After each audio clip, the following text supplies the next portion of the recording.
Paalala, ang video na ito ay ginawa para maghatid ng impormasyon batay sa mga ulat at testimonya.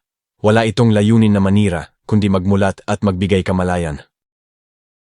Kung dati ay kilala lamang si Arjo Atayde bilang bida sa seryeng Bagman, ngayon tila ba mas masaklap pa ang eksena sa totoong buhay.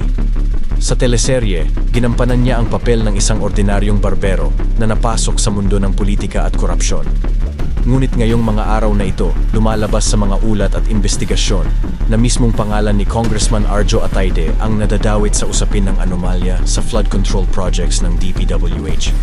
Kung iisipin, parang buhay na muling naulit ang script ng kanyang palabas. Noon ay katang-isip lamang ang laban ng isang taong sumabak sa maduming laro ng kapangyarihan. Pero ngayon ay nagiging headline na ito sa balita. Mga whistleblowers ang nagsiwalat na hindi lamang mga opisyal ng DPWH ang nakinabang, kundi maging ilang personalidad sa politika. Ang masaklap, ang isyu'y hindi simpleng maliit na lagayan, kundi milyon-milyong pisong pondo na dapat sana'y ginamit para protektahan ang mamamayan laban sa baha. Kung dati iniidolo ng manonood ang karakter niya sa TV, ngayon ay inaabangan ng publiko ang susunod na kabanata ng kanyang buhay sa tunay na entablado ng politika.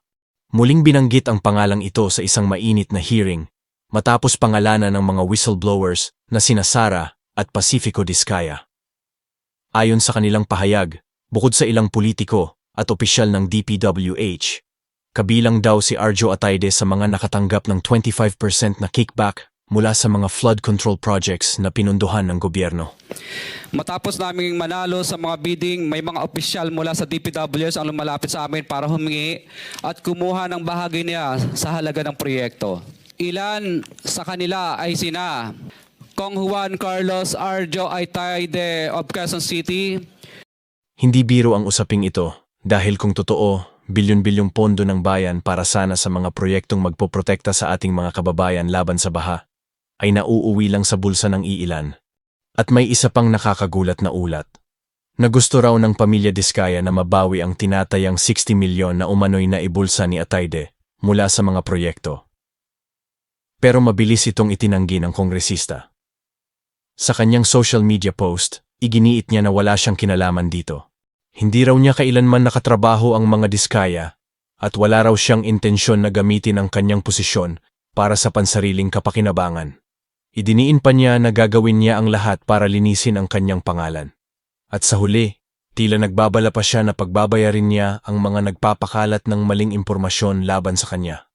Ngunit gaya ng madalas mangyari sa panahon ngayon, hindi nakumbinsi ang mga tao.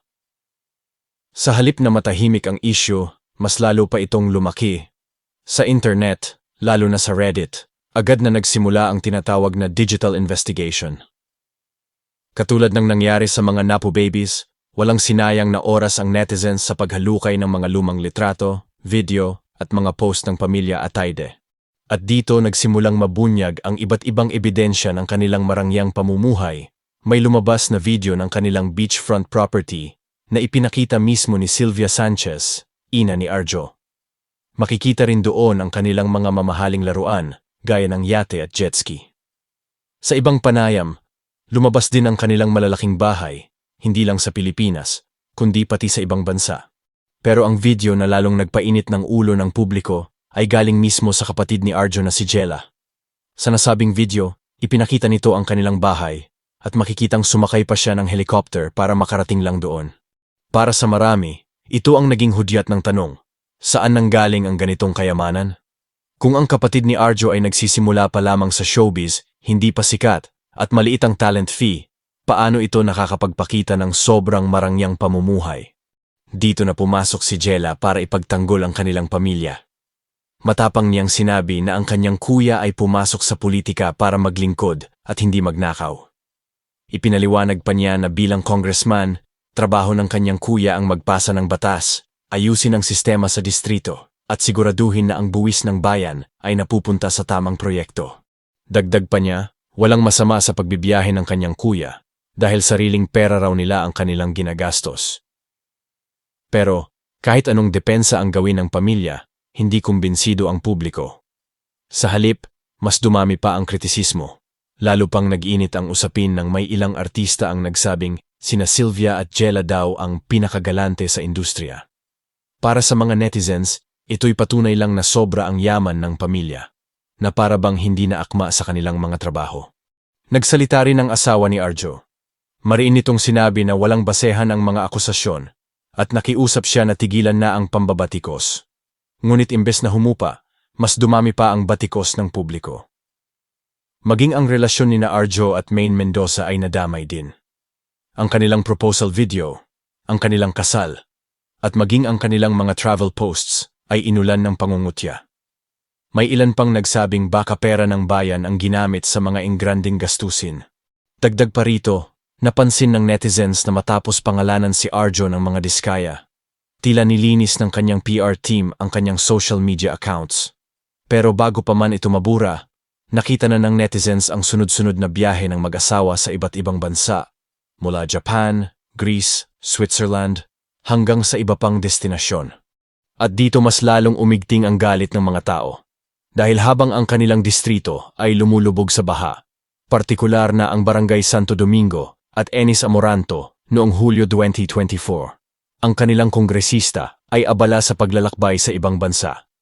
Mas lalo pang nagduda ang netizens nang kumalat ang litrato ni Arjo kasama si Henry Alcantara, isang dating DPWH engineer na nasangkot umano sa mga ghost projects. Mariing itinanggi ito ni Arjo, ngunit sa mata ng publiko, sapat na ang larawan para pagdudahan siya. Hindi rin nakatulong nang lumabas ang impormasyon na isa siya sa mga authors ng kontrobersyal na Maharlika Investment Fund. Ayon sa mga eksperto at watchdogs, may malalaking butas ang panukalang ito na maaaring pagmulan ng mas malawak na korupsyon. At kung iniisip ng ilan na doon na matatapos ang lahat, mas lalo pang lumala ang sitwasyon nang muling sumingaw ang lumang isyo tungkol sa kanyang ama, si Arturo Ataide, sa isang archive article noong 1992. Nasangkot umano si Arturo sa isang kidnap for ransom syndicate. Ayon sa ulat, siya mismo ang mastermind at financier ng grupo at nakipagsabwatan pa sa ilang matataas na opisyal ng PNP at militar. Kalaunan, naging state witness siya at ibinunyag ang mga pangalan ng kanyang mga kasabwat. Pero para sa marami, sapat na ito para sabihing, kung ano ang puno, siya rin ang bunga. Sa ngayon, wala pang kasong naisampalaban kay Arjo Ataide. Ngunit nananatiling mainit ang panawagan ng publiko. Huwag hayaang mabulag at mabingi ang sambayanan sa harap ng ganitong uri ng mga akusasyon. Sabi nga ng ilan sa Reddit, kung totoo man ang mga paratang na ito, tanging ang pagkakakulong ng kongresista ang makakapigil sa ganitong klase ng korupsyon. Dagdag pa nila, huwag magpalinlang sa mga ilang libong pisong suhol tuwing eleksyon. Dahil kapalit ng maliit na halagang iyon, ang buong bayan naman ang nagdurusa dahil sa maling pagboto. At dito nagtatapos ang ating kwento. Kung nakinig ka hanggang dulo, maraming salamat kabayan. Huwag kalimutang mag-iwan ng komento, i-like ang video na ito, at mag-subscribe para sa mas marami pang kwento ng katotohanan at kontrobersya.